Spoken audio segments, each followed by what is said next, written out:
Playing a game of whack here. What?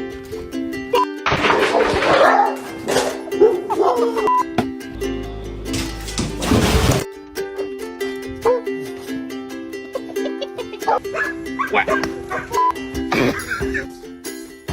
My two kitty cats. My